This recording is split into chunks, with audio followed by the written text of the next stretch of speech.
Well, hi there, folks. Welcome to the program. This, of course, is Stinchfield, the podcast. I guess we got another battle looming in Washington. My guess is it won't turn out to be too big of a battle because good conservatives will roll over because President Trump tells us to roll over. That's the bottom line here, okay? In any other time in Washington, I would be saying no, do not vote for this budget resolution where the United States Senate literally stuck a fork in our eye, coming back with $4 billion in budget cuts compared to the $1 trillion that the United States House of Representatives offered up. And now members of Congress, Republicans, Freedom Caucus members are being asked to vote for that. $4 billion, that is nothing. That's like taking $4 out of your pocket. But this isn't the real fight, okay? The real fight is down the line because this is how Washington operates. Washington operates in the most obscure, bizarre ways. What's happening now is a vote on a resolution that would then say we can now start the process of getting a real budget, that big, beautiful bill that President Trump wants. President Trump says in that big, beautiful bill, we can have our $1 trillion in spending cuts as Elon Musk comes up on $1 trillion in savings based on waste, fraud, and abuse. So that would balance our budget by my math. $2 trillion is our deficit. Do I believe leaders in Congress today? No. I've lost all faith in the Speaker of the House. I'm sorry to say it. I like the man. He's a nice guy. I think he means well. I know he's got a tough job with this thin razor majority. But I need principled people who really are committed to cutting the size and scope of government. And right now, I think there are more Republicans that are not committed to that than there are ones who are committed to this. So we're going to go through this. Call it a budget battle now. There could be a vote as early as this afternoon if Speaker Johnson thinks he has the votes. Now, my guess is he'll get the votes because President Trump has already said he wants everyone to vote for him, vote for this bill and this resolution, and then say, hey, put your faith in me, I'll get you the cuts. We have been forced now to put our complete and utter faith in President Trump, which I have, by the way. I trust the man to get it done. I really do. But why should he have to pick up the slack? Why can't we have a Congress that has the same mandate that President Trump has? And that is cut spending, get prices of everything down, that's inflation, get our budget and deficit in order, and, of course, equal up trade with our trading partners. Why can't Congress subscribe to the same mentality of President Trump of let's get all these things done? Instead, they just rely on President Trump to get them done, and he is. But the mainstream media is then out there calling President Trump some kind of a dictator, which is totally unfair, by the way. He's put in this position because Congress can't act. Very, very sad. All right, before we get into all of this, I want to tell you about my friends over at Colonial Metals Group. You know, you can get up to $7,500 in free silver, depending on how much you invest right now. This is a perfect time for gold. Continues to make highs, will continue to make highs, especially with all this trade issues that we got going on. We have a budget deficit of $2 trillion. We have debt of $36 trillion. Gold is the safe haven. So you want to take a 401k, an IRA, turn it into a precious metals IRA, or a portion of it? Colonial Metals Group can help you do it. Here's what you do. Just go to freegoldguide.com/grant. freegoldguide.com/grant. Call them at 800-458-7356, and they'll get back to you. This guide is great.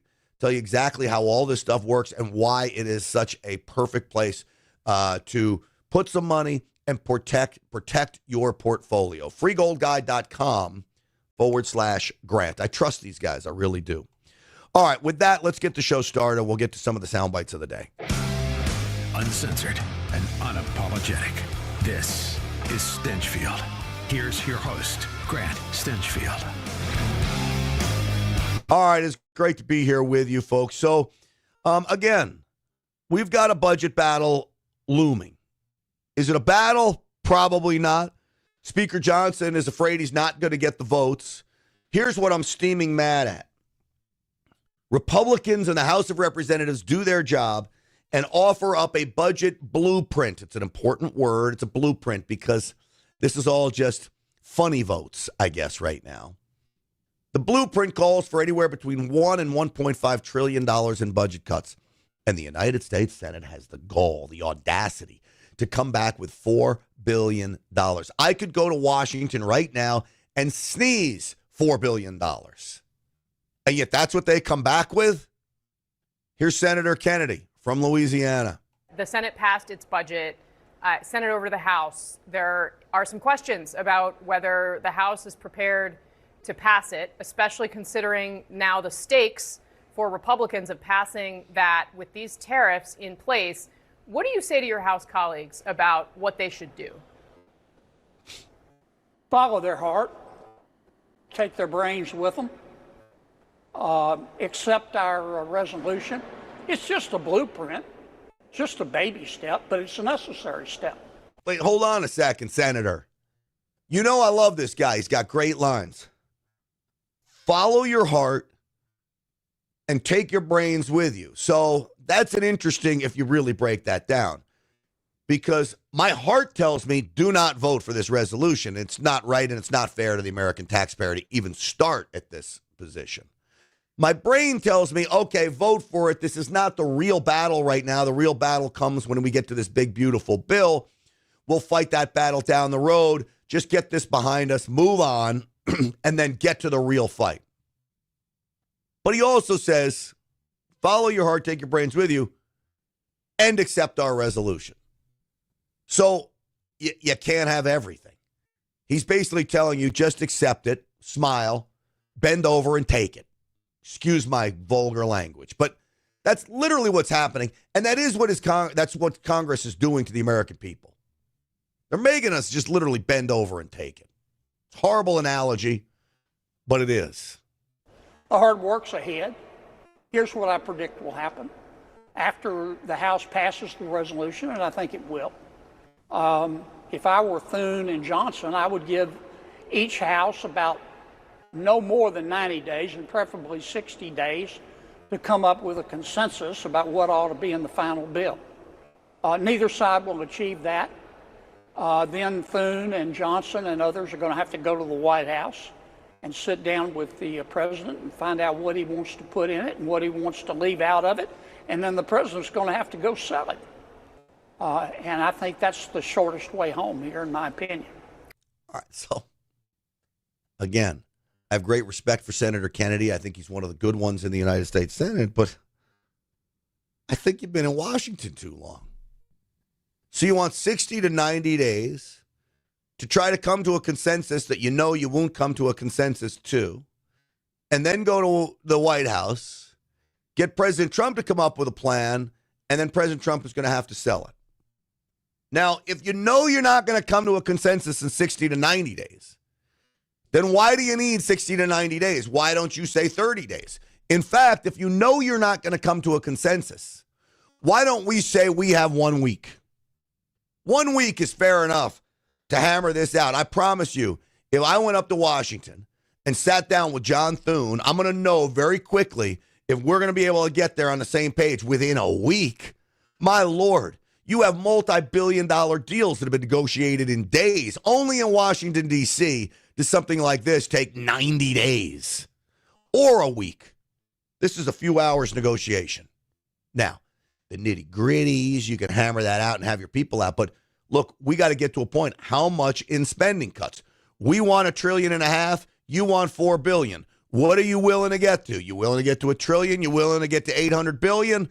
Where are you? If you're not even close to that, well, then we'll end the talks right now. Let's take it to President Trump. Daddy. Let's take it to Daddy and let him decide. Because that's what Congress is doing. Congress looks at President Trump as their daddy, and they ought to be ashamed of it. Because you're putting too much pressure on a man right now that's got a lot of pressure on him to make America great again, get all these things done, and Congress is asking President Trump to do everything for them.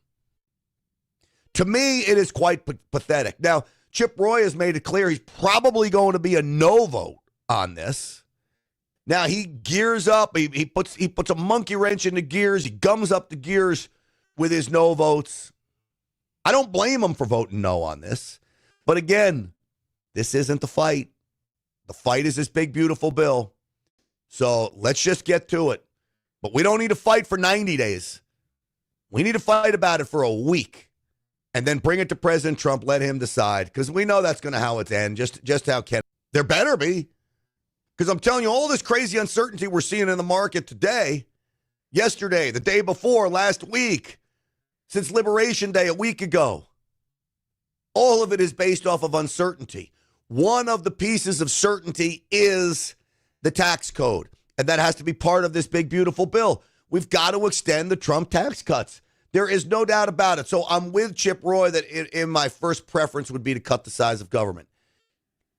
Elon Musk alone says he's going to have $1 trillion cut by May 30th. That alone is more than Congress has done since I've been doing this, and I've been doing this for decades. So we've got to cut taxes. Taxes has to be the number one thing that has to be cut. And if we think that we're going to continue to fund the government by raising taxes, this country's lost it. Now, $2 billion a day, President Trump has said, is being raised with these tariffs. $2 billion a day right now. You've got 70 countries lining up to come in and say, all right, we want to negotiate with you, Mr. President. We're going to talk about this in a little bit, but I want to get back to this bill. So what will good conservatives do? I have great respect for Marjorie Taylor Greene. She was asked about this. I feel good about President Trump's agenda, and Republicans are committed to making sure that we get across the line. I think it's a good process for our members to all engage, talk about where they are, what they think is necessary, and what they think is important. As you know, I never shy away from any type of debate or argument. I think that's important for the American people.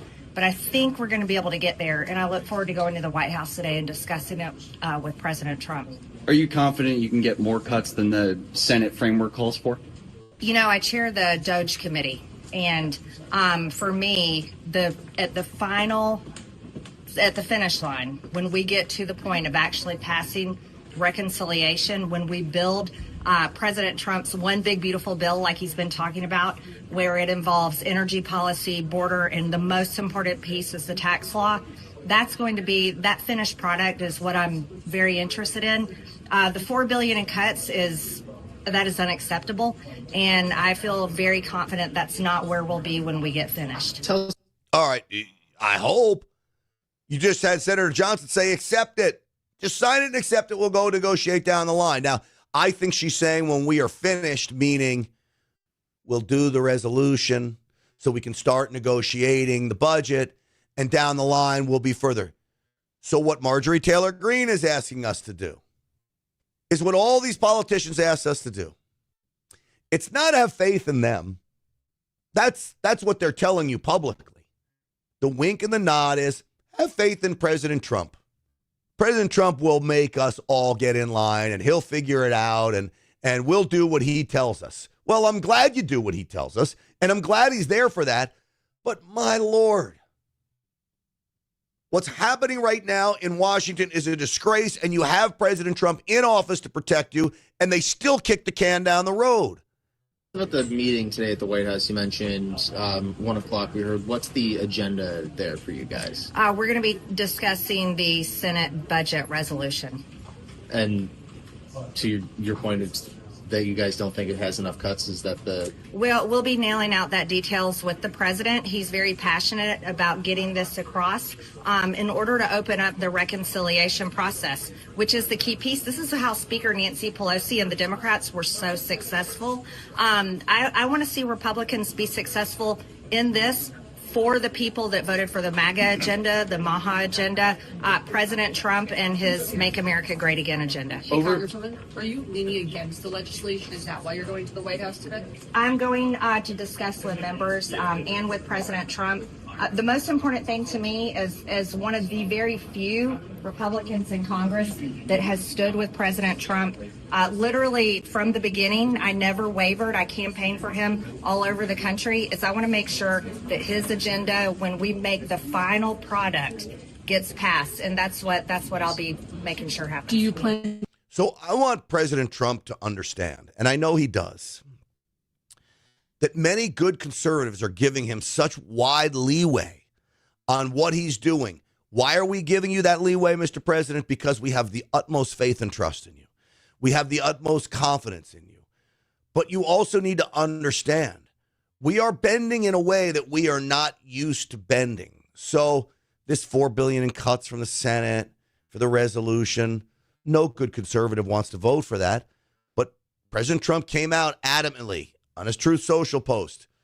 This is a good bill. We'll get the cuts down the road. Just vote for this and move on down the line. Now, I've always said, and I've said this to President Trump's face, Mr. President, I am just your soldier. I'm a soldier in this war to make America great again. You tell me to jump, honestly, I'm going to tell you how high, because this is a general I will follow into battle. He's the commander-in-chief, and I will follow him to the end of the earth. It's no secret. People will say, oh, I'm a bootlicker, ass kisser, whatever it may be. Well, I have the utmost faith in the man to get things done. And so, yes, I will follow, but I'm also putting a few things on the back burner under the philosophy that President Trump is going to win in the end, okay? And that's a tall order. You're asking people, good Freedom Caucus conservatives, to do things that they normally wouldn't do, and they're doing it for the president. I hope he understands just how far out on a limb many of these members of Congress are going. That would be me if I was in Congress, because you know me, I'd be a no on increasing any spending. And what I want to know, too, is the $4 billion in cuts, is that a $4 billion less than the increase they're asking for? Or is that an actual $4 billion from the year before, cuts from the year before? My assumption is it's $4 billion less than they normally ask for, so it's $4 billion less of an increase, not $4 billion less off the budget from the year before. Big difference, because what that means is you didn't cut $4 billion in spending, you just didn't raise spending as much as you thought you were going to. I'll play a little bit of more of Marjorie Taylor Greene here in just a moment, but let me tell you, folks, about get20now.com. I am telling you, as I look at the stock market, I don't know where it's going to go over the next few months, maybe next year or so. It's going to take a long time to get manufacturing back into the United States. Do I think it rebounds? Absolutely. But this idea of getting 20% on my money paid out monthly, so 20% annualized interest paid monthly, is so attractive to me. It's why I made a sizable investment with get20now.com. The name of the company is NFN8. I've been with them since May. Every month, like clockwork, I get the money deposited in my bank account. They have lived up to every promise to me. I'm proud to have them as sponsors of this podcast. They've helped a lot of our Stinchfield's Army viewers. And one of the reasons now, 20% locked in, that looks awful attractive as I'm watching stocks tumble before my eyes. Get20now.com. It's about Bitcoin mining. You don't have to deal with the swings. Contractually, you lock into your deal. I like these guys. I like them a lot. Fill out the form. They'll get right back to you, and it won't be some salesman. It'll be one of the leaders of this company that'll get back to you, talk to you about it. Get20now.com. 20% interest on your investment paid monthly. And it's 20% annualized interest paid monthly. Get20now.com. That's get20now.com. All right, more of Marjorie Taylor Greene. To voice any of your concerns about the $4 billion in cuts floor, do you plan to express that concern to the president? Absolutely. I chair the Doge Committee, and cutting spending is one of the most important things to our base. The $36 trillion in debt is unacceptable, and it's also unacceptable to President Trump. And that's why he put Elon Musk in this position, leading Doge and the great team that are working with them. This continues to be so popular with the American people. That's an important part of the conversation we have to have. How concerned, if at all, are you about the recent stock market losses? You know, I'm not concerned at all. If you look at history, if you look at decades of stock performance, the market continues to go up. It went down dramatically during the Biden administration. There was quite a few dips, and none of the COVID vaccine experts and the couch stock traders were crying about it back then. There's no such thing as couch stock traders anymore. Honestly, the major moves in the stock market are driven by the largest investment banks, big investment companies like State Street, BlackRock, the big trading companies. It's not grandma and grandpa investing pennies that they find in their couch into the stock market. I think she's sincere that she's not concerned about it. I'm going to tell you, as an investor in the stock market, as a sizable portion of my net worth tied up in the stock market, you'd be crazy to say you aren't concerned about it. Well, of course I'm concerned about it. I do have faith that where she's coming from over the long haul, see, I'm a long-term investor in the stock market, though I play around with some day trades at time, but my majority of my nest egg is long-term. I do think it comes back.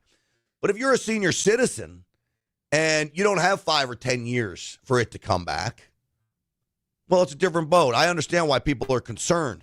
This is why I'm telling you, speed is of the essence here. Mr. President, when you're looking at these deals with specifically Japan, Vietnam, Taiwan, South Korea, speed is of the essence. We need deals in place. We need to see some victories here. We start to get those, you'll see the stock market turn around. The tax cuts. When I hear 90 days to negotiate the House before you take it to the president, no. We need this bill sooner than later. This bill needs to be done yesterday, this big, beautiful bill. Because America needs certainty. Now, China retaliating, EU retaliating against the United States. The EU now says aluminum and steel is going to raise tariffs on the United States. EU's making a big mistake. European Union needs us way more than we need them. They're nuts to try to tussle with us on this. They ought to be screaming and crawling back to the negotiating table with President Trump to lower every tariff on the United States so we can get there reciprocally. But again, speed, speed, speed. What do you think it takes to ramp up a factory in America? You've got to get funding. You've got to hire workers. You got to get the machinery in there. I don't know. I bet you on the short end, it's a year. Some people say 3 years. Now, 3 years, if that's the case, we're not getting manufacturing until after the midterms.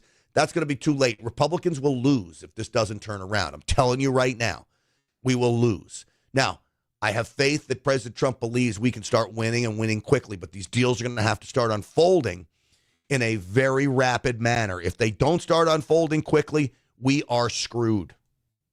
I mean that. No reason this can't happen fast, except it just isn't the history of Washington to make anything happen fast until President Trump got into office. This was Wesley Hunt talking about spending, congressman from Texas. How are my tax cuts doing? There are rumors going around that there are Republicans on the Hill that want to raise the corporate tax to pay for other taxes. I'm sure you're not one of them. Doesn't make any sense at all. Let's just drive this thing through. You know, we got a winning ticket here. I want to see more on the tax cut story. All right, so you hear Larry Kudlow? This is not the newest of sound bites, but he's saying let's drive this through. The tax cuts are a huge piece of President Trump's tariff program. Not that they're tied to the tariffs. They're certainly tied to revenue to the United States. But now they're tied to tariffs. They're tied to his ultimate agenda. We need certainty. Get these tax cuts in place so investors can invest again. What I'm hearing right now on the street is you've got IPOs, initial public offerings, that are being put on hold because of what's going on in the stock market. You got mergers and acquisitions being put on hold. That's the last thing we want happening right now. The messaging that President Trump has been campaigning on for years has been this. Is very simple, Larry. We don't have a tax revenue problem in this country. We have a spending problem in this country. And President Trump has campaigned on cutting taxes for all Americans across the spectrum. He wants individual Americans to have more money in their pockets so they could live, make their own decisions, and then reinvest that money back into the greatest country in the world. Once we are done negotiating these tariffs, once we get the Tax Cuts and Jobs Act extended, once we continue to move to get rid of inflation, I can assure you by Q3, Q4, we're going to be in very good shape. But increasing taxes on Americans is nothing that President Trump has been talking about. And you know for damn sure I'm not going to support that as well. Yes, sir. Congress. So again, this is Republicans in the Senate that are talking about raising the corporate tax rate. Where have you been? Are you not listening to the American people? Nobody wants a tax raise except for radical Democrats. Well, probably all Democrats. But all Democrats are not the majority in this country anymore. They just aren't.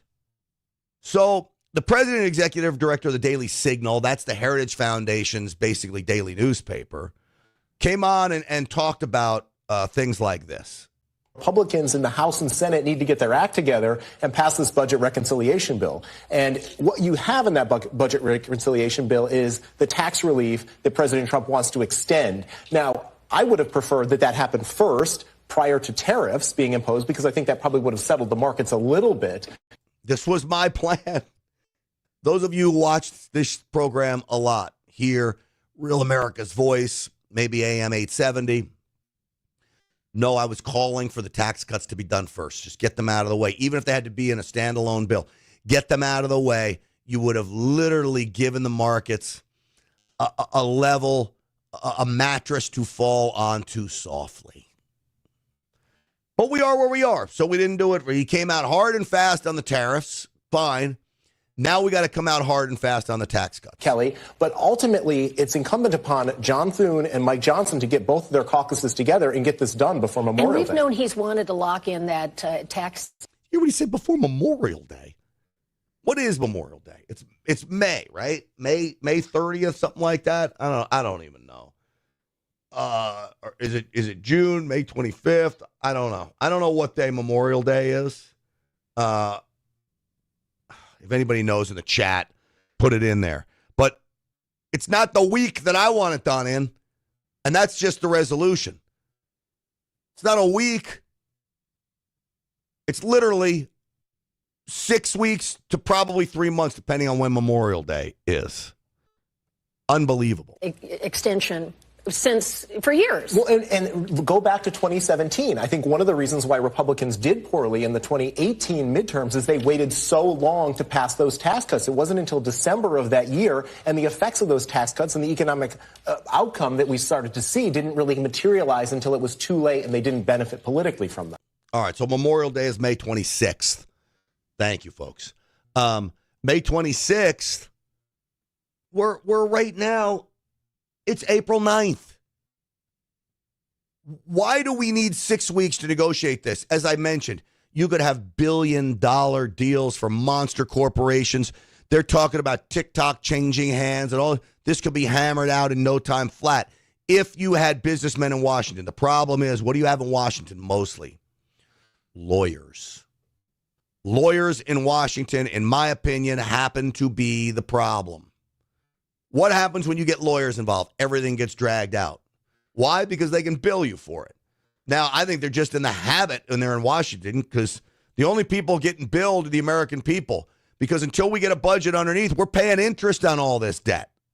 Digging in here and finding not just like problematic stuff, but deeply weird stuff, Congressman. And I think that's why Doge is actually popular, because it's finding this.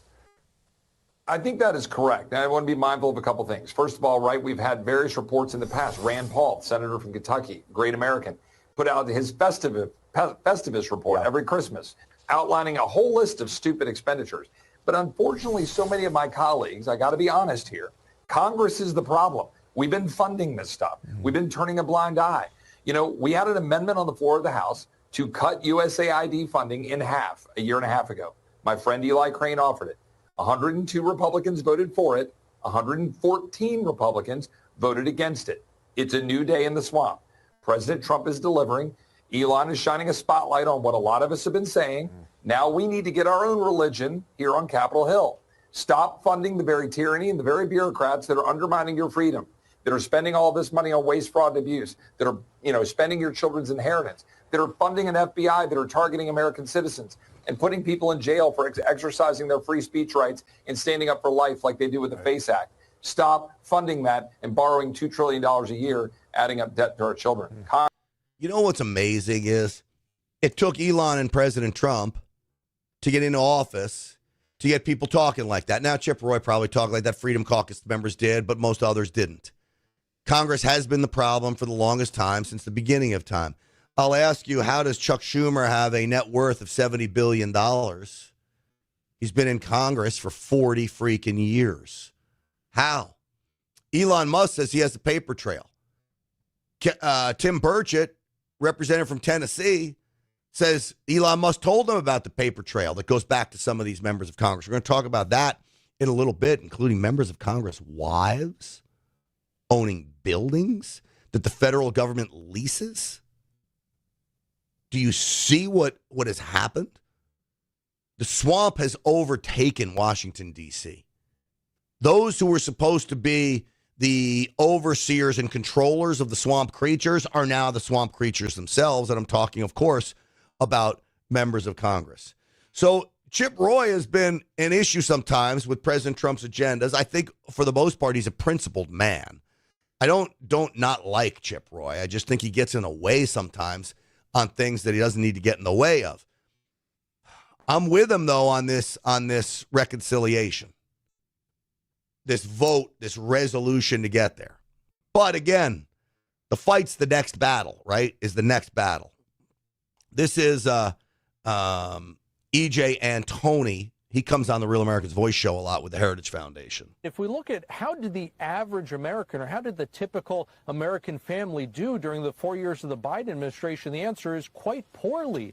For example, what the average American could actually buy with their weekly paycheck plummeted. It was down 4% by the time Biden left office. I mean, that's terrible. So you didn't make any progress. Things actually receded. Well, that certainly sounds like the definition of a recession, right? People could afford less than they could before. At the same time, credit card debt for consumers absolutely exploded. We're at a point now where just the financing charges alone on those credit cards is well over $300 billion a year. The monthly mortgage payment on a median price home doubled during the 4 years of the Biden administration. I mean, by virtually any metric you can think of, people's personal finances deteriorated. Again, things went backwards, and that normally coincides with a period that we eventually classify as a recession. But because the government threw so much money into the economy, again, money that was borrowed and printed, it caused not only these government statistics to look pretty good,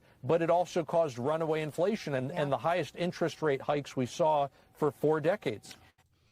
So you hear what he's saying. All of those costs go up. All of you know that. Believe me, I know you do. I know you felt it during the last 4 years. I felt it during the last 4 years. We all did. We're starting to see some signs of some things going down, though. Things going down like gas prices coming down, fuel coming down. The price of eggs is even coming down. We see inflation decreasing on many things. It will not decrease totally to the place where we want it unless we stop printing money.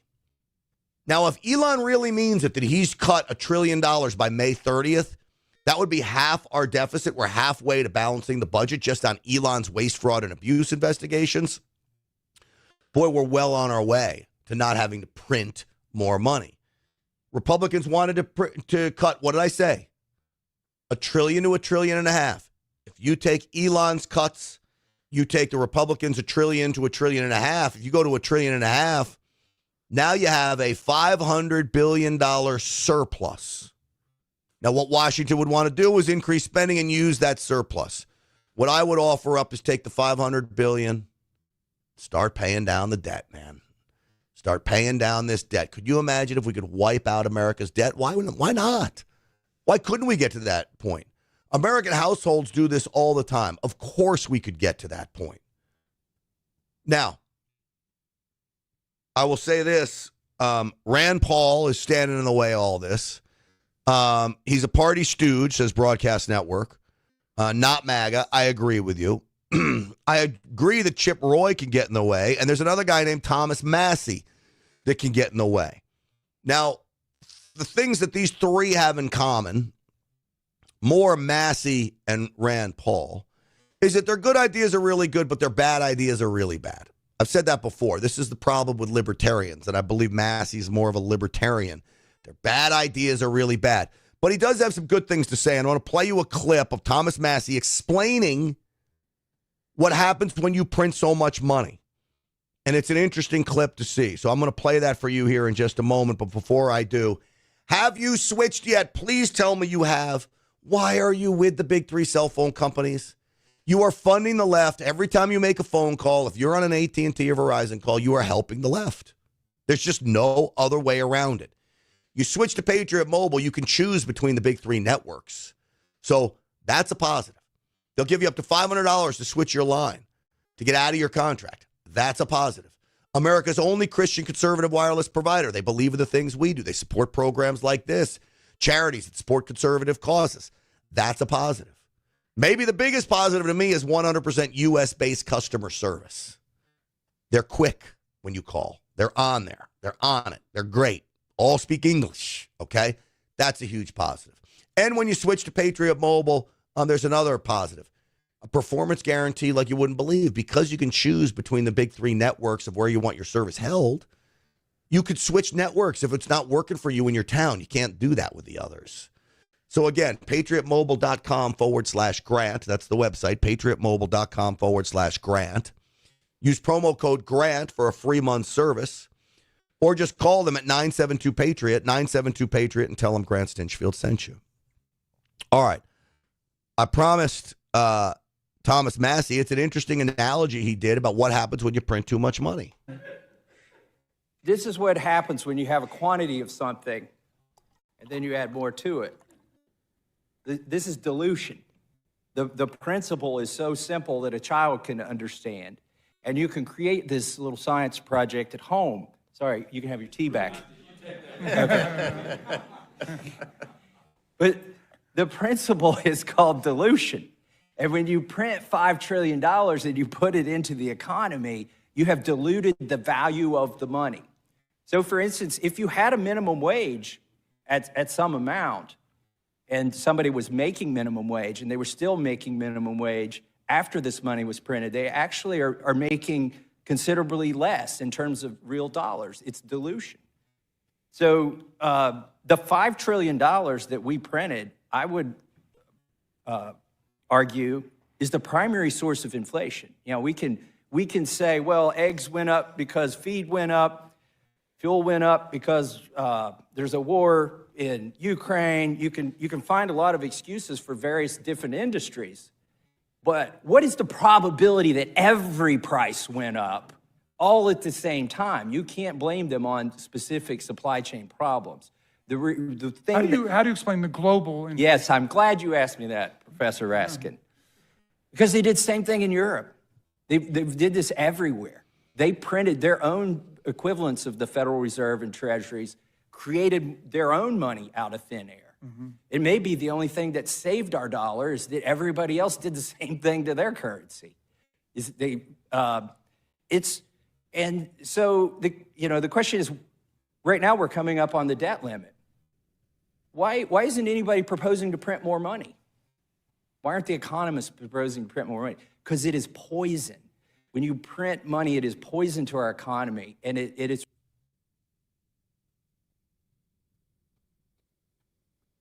All right, so poison to the economy is what we're being told, and I agree that when you print money, it most certainly is poison to the economy, and it is super bad news when it goes. Now, how do I have this chat thing up? I don't want that up. Get that out of there. Okay, and here I'm back. Sorry about that. Thomas Massey is a loser.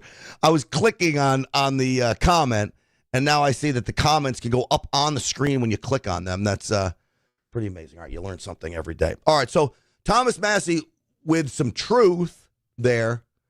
But again, you want to talk about a guy who gets in the way of the MAGA agenda. Thomas Massey is most certainly that guy. You want to see another guy who gets in the way of the MAGA agenda? Nearly every Democrat. So you have RINOs, Republicans in name only, who are a real problem. Now, I don't put Thomas Massey in the RINO category. I put him in the egomaniac category. I do think he's a conservative, but I think his ego gets in the way of good decisions for Thomas Massey. RINOs like John Cornyn, who I'm so glad my friend Ken Paxton is going to be running against him. Ken Paxton's going to be on the Real America's Voice show tonight. He's running against John Cornyn, made that announcement. We'll talk to him tonight on the Real America's Voice show, which would be great. But Democrats get in the way, too. People like Jamie Raskin. I do not like this guy. Congress has the power of the purse to raise money and spend money. An Appropriations Act is a federal law, like the law banning assault on federal officers. It's not a budgetary negotiation. It's not a suggestion to the executive branch. If we say spend money on childhood education or cancer research, you spend that money. Congress is the lawmaking branch, the predominant branch, as Madison put it. And don't buy any of this fifth grade propaganda about 3 co-equal branches. First of all, co-equal's not even a word, okay? It's like extremely unique. Here's the problem with what he's saying.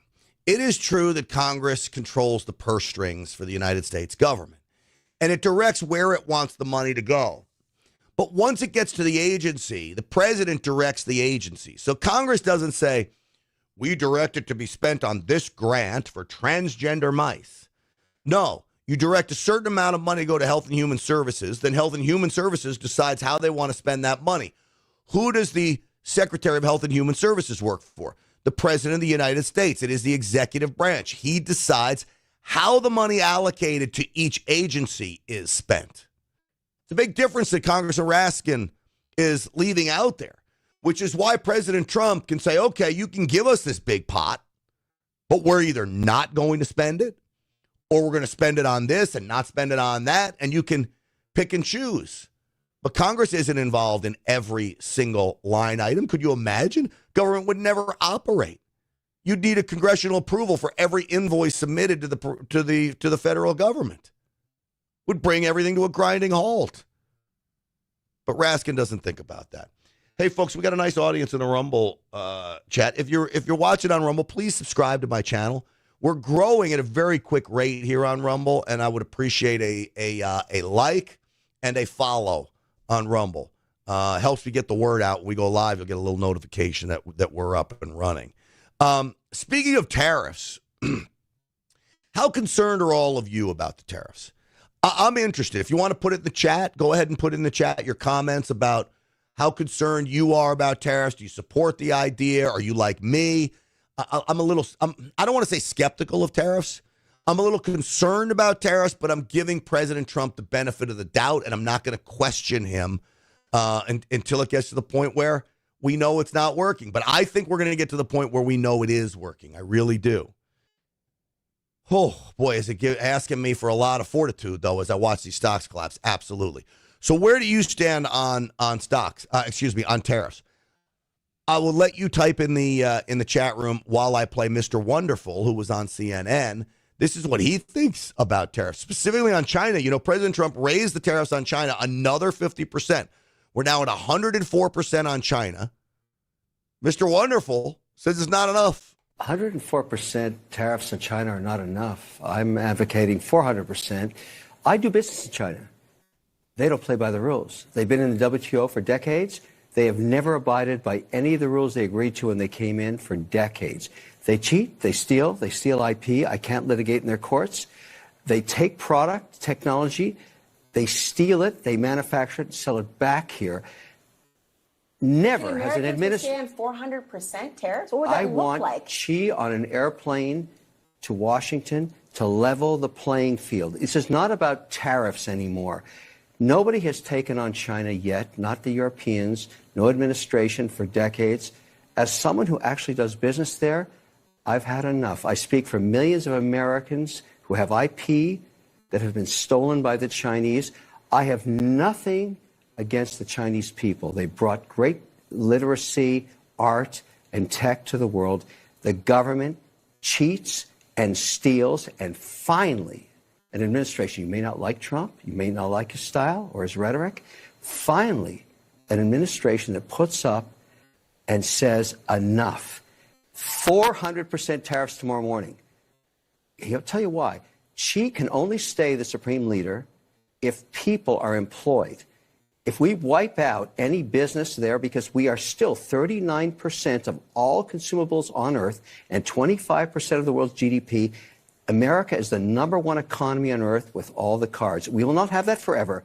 It's time to squeeze Chinese heads into the wall now. Well, hold on a second, Kevin. Well, I hear you, but hold on. He's great. Squeeze the Chinese heads into the wall now. You lower your tariffs. Lower them. I'm going to wrap this mic cord around your neck right here and lower them. Oh, God. If I would have said that when I was on Newsmax, they would have been writing about that forever. But Mr. Wonderful, he's an even-keeled guy. He's very smart, speaks with a lot of confidence. He can get away with saying that. Squeeze their heads into the wall. I like where he's going with it, though. Now, again, when it comes to speed and negotiations, we need China to come to the table. I'm not convinced Xi Jinping will do it, and here's why. Xi Jinping has a huge ego. I was talking with Gordon Chang on the Real America's Voice show last night. You know, every night, Real America's Voice, 7 p.m. Eastern time. You can tune in there. A lot of people say, oh, I miss you on Newsmax, Grant. Well, Real America's Voice is an even better show than the Newsmax show was. Had Gordon Chang on last night. He agreed with me that Xi Jinping has a huge ego. Xi Jinping's one of his mentors, one of his people that he really looked up to, was a leader in China that walked China off the cliff. Is Xi Jinping willing to take his country off the cliff? In many respects, I think he just might be. He doesn't want to look weak, and I think his ego will get in the way. By no means is he a dumb man. He's not. He's very smart. He's sly. He's cold. He's calculated. He's also violent, and he's also willing to kill to get what he wants. That makes him a very dangerous man. And if he's also basically willing to commit financial suicide just to ruin his enemy, that also makes him a dangerous man. So I was saying to Gordon Chang, how do we get Xi Jinping to make it feel like it's his idea to come to the table, make it feel like he gets some victories here? So we go to, he said he doesn't know if it's possible to get him to do that, to think like that. So that's clearly a problem. Let me finish this up. If we're talking about people, the average consumer, not necessarily the head honchos of businesses all across the globe, can they withstand the pressure of that sort of tax on the goods? It's short-lived. There will be. But what's your timeline compared to, you don't know the average American's timeline, what they can actually survive. There's people right now who can't survive 400% tomorrow morning, cheese on an airplane to Washington to cut a deal. Well, it's 104% now, and she's not on a plane to Washington to cut a deal. He says 400% he'll cut a deal. What's the deal then from there? 100%? I think you got to get China to lower it all. Now, Japan, we've got over 70 countries running to the president right now to make deals, including Japan. And let me remind you, South Korea, Japan said they were going to create an access of trade with China a week ago. Less than a week later, they are on planes to Washington, D.C. to cut a deal with President Trump. They realize China is not going to be their trading partner. America is. Japan says, hey, you know what? We'll take your cars. You know how great it would be for Ford to start sending lots of cars, Chevy, lots of cars to Japan? This is where we start winning, folks. There's no doubt in my mind. And we can start winning, too. President Trump last night addressed Republicans at the it was the NRCC, I believe, their annual fundraiser. $35 million they raised. Here he is. Oh, no, this is not from last night. This is another clip, and then I'll play from last night. America is going to be very rich again, and it's going to happen very quickly. It's time for the United States to return to the system that made us richer and more powerful than ever before. Do you know the United States in 1870 to 1913, all tariffs, and that was the richest period in the history of the United States, relatively speaking. In other words, relatively.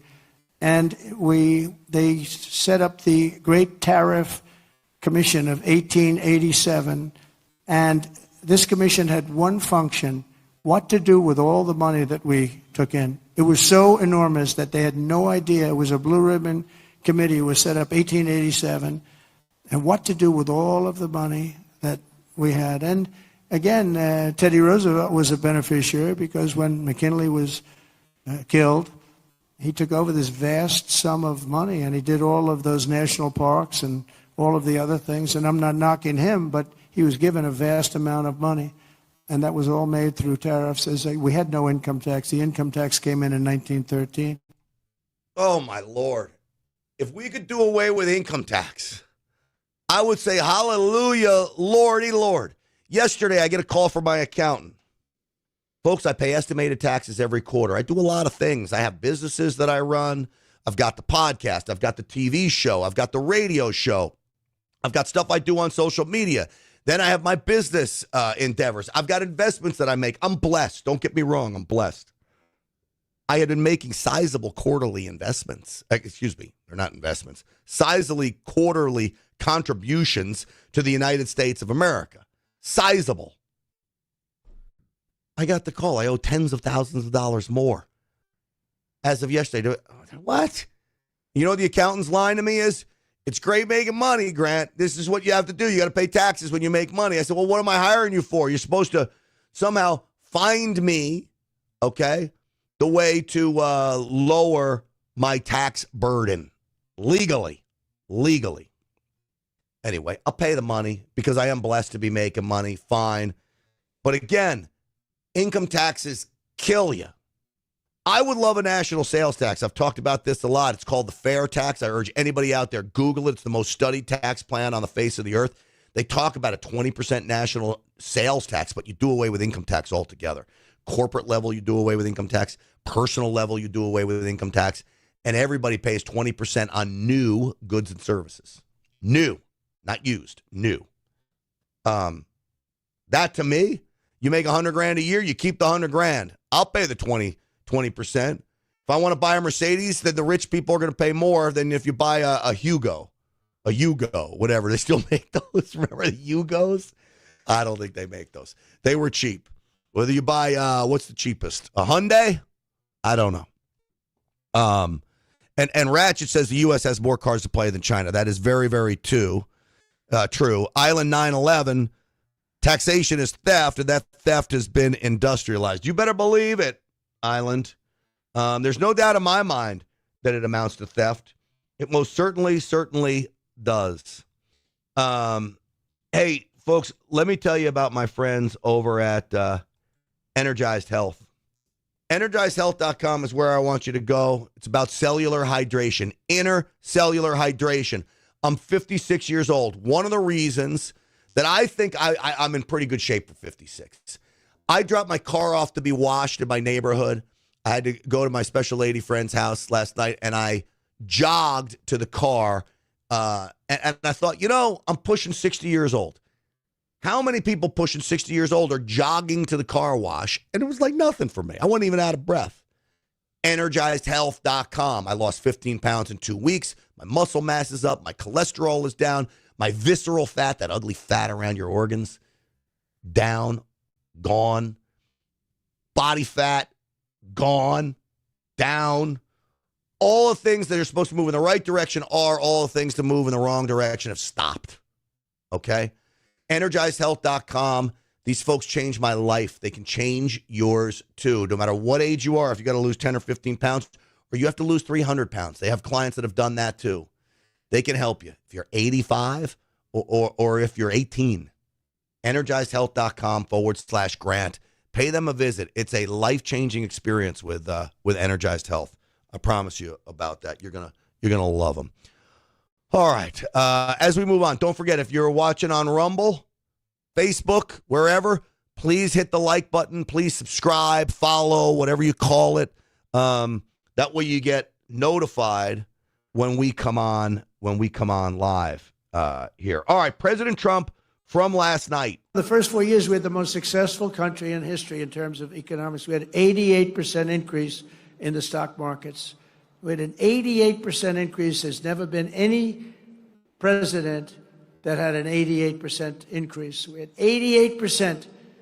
And there were a lot of happy people. And I think we're going to do much better than that this time, because this time I'm doing what I want to do with respect to the tariffs. I think we're going to do much better. And just remember the numbers. When you get up to $2 billion a day, $2 billion a day, they're saying, sir, can't be that, can it? I said, yeah, it can. It's the biggest transaction ever made. This is bigger than any deal. You guys, some of you work for companies. Your companies are peanuts. I don't care how big they are. This is the largest transaction in the history of our country. And don't let some of these politicians go around saying, because I'm telling you, these countries are calling us up, kissing my ass. They are. They are dying to make a deal. Please, please, sir, make a deal. I'll do anything. I'll do anything, sir. And then I'll see some rebel Republican, some guy that wants to grandstand, say, I think that Congress should take over negotiations. Let me tell you, you don't negotiate like I negotiate. Congress takes over negotiating. Sell America fast because you're going to go busted. Well, that's the truth, and that gets back full circle to where we are. Congress can't negotiate deals with these foreign nations. Congress can't negotiate their way out of a paper bag, man. Oh, I've been mad at Congress for a long time, and I still am. And again, President Trump doing what he needs to do to turn things around. All right, don't forget about the Real America's Voice show tonight.